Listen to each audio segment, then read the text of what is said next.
John Fell's question is, I was wondering if you could tell me a little bit about the fabulous Kangaroos. I've read that they were pioneers in the history of tag team wrestling and headlined all over the world. Any information on them would be greatly appreciated. Well, they were Al Costello was the key. And thank you, John, for that fine question.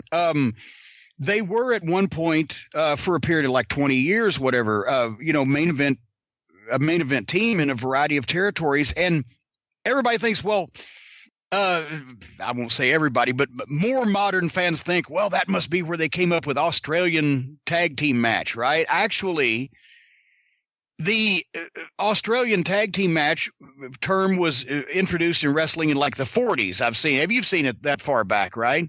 Just to make it sound like it's something different. It's exotic. It came from Australia. They have this thing where 4 guys wrestle and, they have to tag and stuff. That's back when that was a new thing. In Louisville, too, I think I read in John Cosper's book that at the Allen Athletic Club, they were doing Australian rules tag team matches really early on. Yeah, well, Roy and Herb Welch, the Tennessee Studs' grandfather and granduncle, had the first tag team match at the Gardens in Louisville in 1943.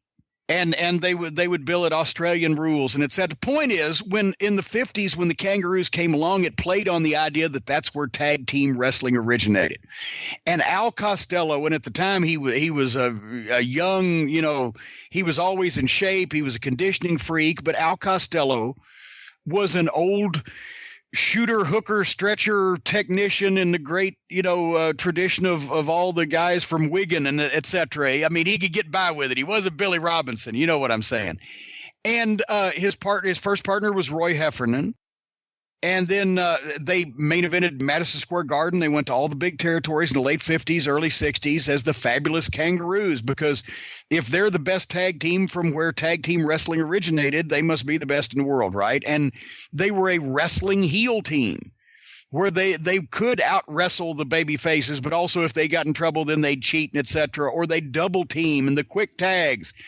They used to do the fucking spot where they'd slam the guy on the fucking arm, right? Get the hammerlock and slam him on the arm and then work him over or turn him over and get a hammerlock, tag the partner. The partner would come in, kick the arm, get the fucking hammerlock. The guy'd get out. Then he'd tag. And they'd just keep doing that over and over, just a kick and a boot to the arm or whatever. They'd tag in and out constantly, which passed for teamwork in those days.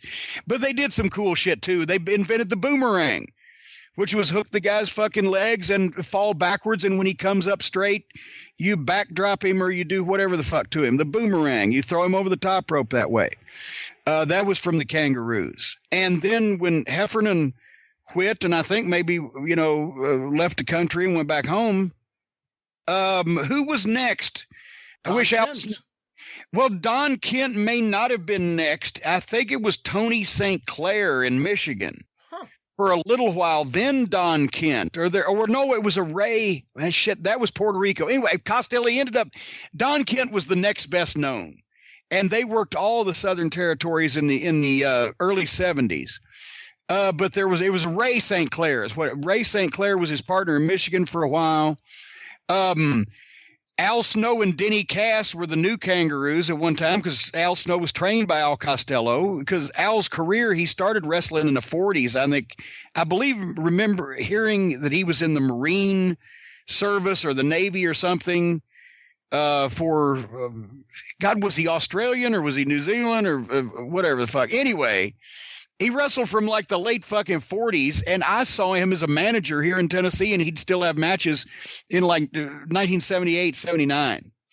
And he had a school in the 80s and still dabbled a little bit in wrestling. But the man of 1,000 holes, Al Costello, they had a great gimmick they used to do with George Cannon when he and Costello and Kent were teaming, and George Cannon was their manager, where they would go out on studio wrestling on TV and they'd do an exhibition of wrestling.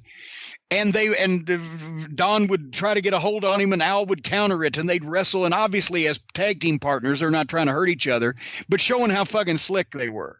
And George Cannon would call what it was and everything. I have a clip of that they did in Knoxville in 73 from Joey Kazana, which is a prized possession.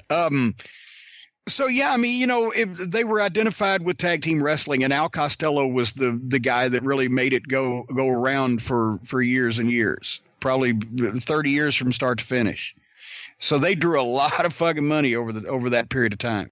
In terms of Roy Heffernan, I spoke with Ed Locke, who is a Australian wrestling historian, on the Super Podcast a while back. And it's interesting because he's a guy who was really hurt by Jim Barnett's decision to not push a homegrown Australian wrestler as the top babyface. He didn't want to have any of them able to hold him up. So that's why it was always Danucci or Arion or Mark Lewin or Mario Milano. It was never a native Australian. And if you look at the time from when he went back to Australia, it's really Roy Heffernan who gets hurt the most by that. That's right. And Barnett was smart. He was an evil son of a bitch, but he was smart. He was not going to have any fucking homesteaders in his territory once he got that sweet fucking deal. In terms of tag teams with names, with gimmick names, beyond brother tag teams, obviously the Fabulous Kangaroos. Early on, there was Murder Incorporated, Tiny Mills and Stan Kowalski, the Riot Squad, the Deucics. Who were some of the earlier tag teams that actually had like gimmick names, like they wore matching outfits, that sort of thing that you could think of? Oh God. Well, the Stanley brothers were huge, and that was more in the era of the bleach blonde tag team. Again, not brothers though. Can't be a brother team. But they weren't really brothers. Well, but they can't be a brother team. Okay. Well, now that narrows it down a little bit.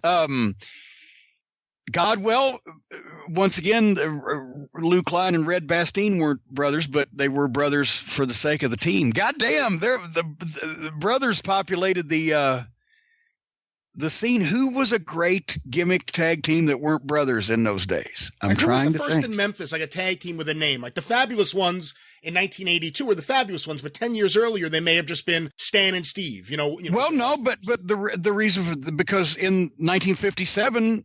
The Fabulous Fargos. Right. No, I get the idea of it, but just in terms of how in the 80s it was a regular thing. Everyone, the Road Warriors. Oh, I got you. Yeah. Whereas in 1974, it was just Tommy Gilbert and Eddie Marlin. Right. Yeah. But, I hadn't even goddamn thought about that. Like even like the Greens, again, it's a brother tag team, but they were the Heavenly Bodies. But again, it's a brother tag team, but they had that non-brother related gimmick name. Yeah.